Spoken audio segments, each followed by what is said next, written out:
And the Kabul government, as we saw in the last election, just doesn't have much credibility or support. It's perceived as having won in a corrupt fashion. And it's going to be very difficult for the United States to try to put itself between the Kabul government and the Taliban. So you're saying that the goals are simply wrong?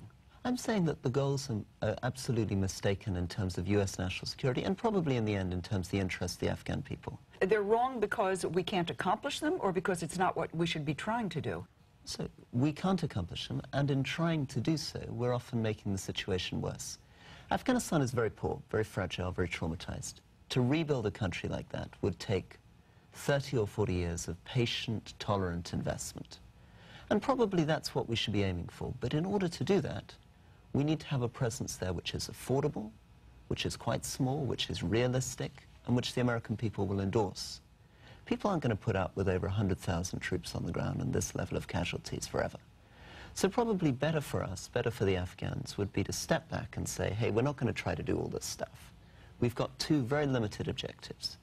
We'd like to make sure that Al-Qaeda doesn't significantly increase its ability to harm the United States, and we'd like to do something for the Afghan people.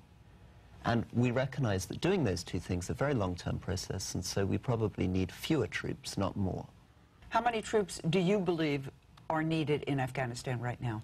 Not that many. I would have thought what you needed from the point of view of Al-Qaeda, counterterrorism, is probably 10 to 20,000 special forces and intelligence operatives, doing pretty much what they've been doing quite successfully over the last 7-8 years.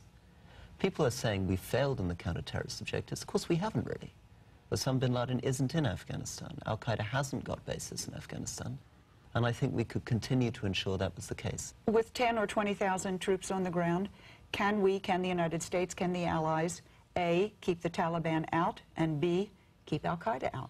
We need to distinguish between Taliban and Al-Qaeda. The answer is, of course, if we reduce the troop numbers, the Taliban presence, particularly in the areas where they have a lot of support, would grow. And that is a risk, and that's a problem. And it's a very sad thing, because the Taliban are a horrendous group. I mean, this is the problem that we're dealing with here. They have been vicious, their treatment of women is appalling. Many Afghans are horrified by them and don't want them out. And anything that we can do to try to support more positive elements in Afghan society, we should do. But we cannot try to write a blank check. If we go for a sort of all-or-nothing approach, I think we're going to end up abandoning the country in 5 years' time, being less kind than we will be otherwise. So, distinguish Taliban from Al-Qaeda. Taliban, broadly speaking, are Afghans, farmers, subsistence farmers. As I say, most of those people can't find the United States on the map. Al-Qaeda traditionally are much more educated middle-class people, often from Egypt, from Saudi Arabia, North Africa, people who have master's degrees, who've lived in Hamburg, who learned to fly airplanes. We can't confuse those two. There's no point us getting into a fight with 6 million Afghans when our real target is probably a few hundred terrorists who have the capacity to harm the United States. Our real issue is not who wants to harm the United States. Our real issue is who can, and how do we prevent those people who actually have the ability to do that. And with 10 or 20,000 troops, do you believe that the Allies can get rid of Al-Qaeda? I'm not a military expert, but I would like to ask the military that question. I'd like to go to them and say, listen, you're not going to be able to have 600,000 troops. You're not going to be able to stay for 40 years. So let's just turn this around. Let's say you've only got 10,000, you've only got 20,000, but we can maintain it for 20 or 30 years. What would you be able to do? And my guess is they'd come back and say, okay, with that, we can probably make sure that Osama bin Laden never again sets up a major training camp in Afghanistan. Let me read to you something that former Secretary of State Condoleezza Rice was quoted as saying the other day, if you want another terrorist attack in the U.S., abandon Afghanistan. I would say that Secretary Rice is exaggerating the situation. Pakistan is much more of a threat than Afghanistan to U.S. national security. Al-Qaeda is in Pakistan, not in Afghanistan. Pakistan, of course, has a nuclear weapon. Pakistan's a much larger country. It could destabilize India. Afghanistan is, of course, a poor, fragile state, like Somalia, like Yemen, like many other countries in the world. Of course, we should be doing things to try to stabilize it. But that is, and I want to disagree respectfully with her, not the place where the next attack is most likely to come from. Let's talk about the politics of this a little bit. You've met with Secretary Clinton. Sure. You've met with Special Envoy Richard Holbrooke. Sure. What do you tell them? Again, my message is focus on what we can do. We don't have a moral obligation to do what we can't. People can get very fixed by saying, but surely you're not saying we ought to do nothing. Surely you're not saying we ought to allow the Taliban to do this or that. And I just keep saying ought implies can. You don't have a moral obligation to do what you can't do. How is your advice taken? I think what I see at the moment is that people are polite because they imagine maybe I have some experience of Afghanistan, but I'm one of a broad community of people. We have 9 people working in my center at Harvard who've worked there for 20 or 30 years.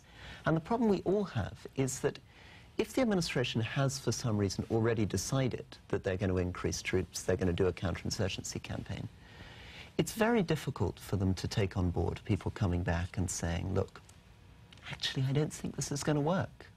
It's a great idea, I can see why you want to do it, but by trying to do the impossible, you may end up doing nothing. I'd like to present an alternative strategy which is lighter, more intelligent, and may end up actually achieving something. And again, their reaction, they listen politely, you say? They listen politely, but in the end, of course, basically the policy decision is made. What they would like is little advice on some small bit. I mean, the analogy that one of my colleagues used recently is this. It's as though they come to you and they say, we're planning to drive our car off a cliff.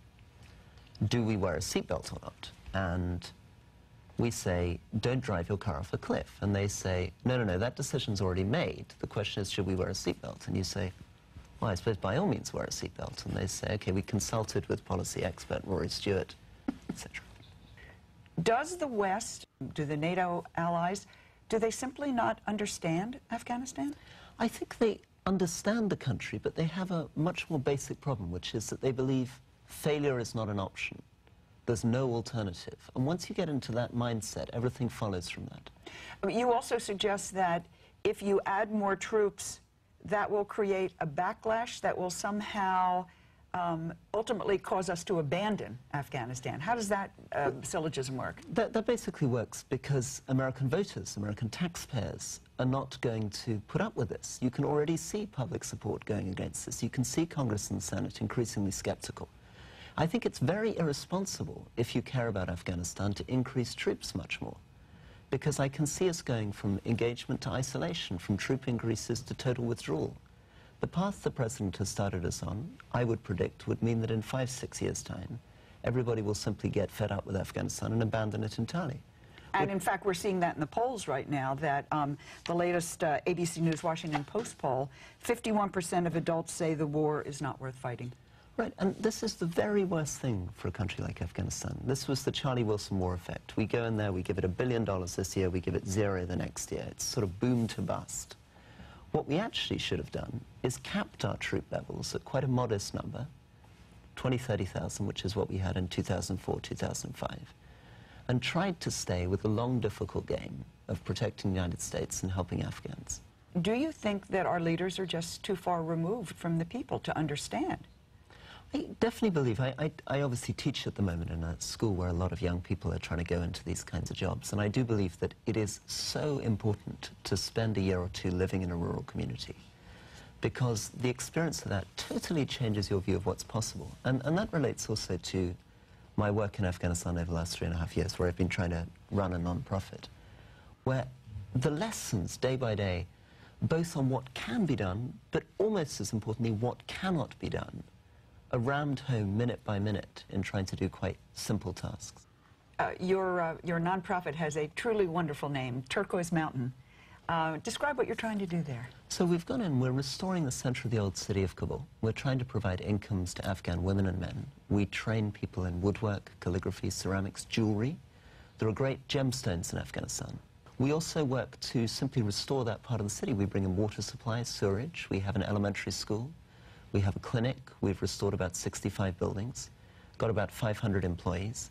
It's probably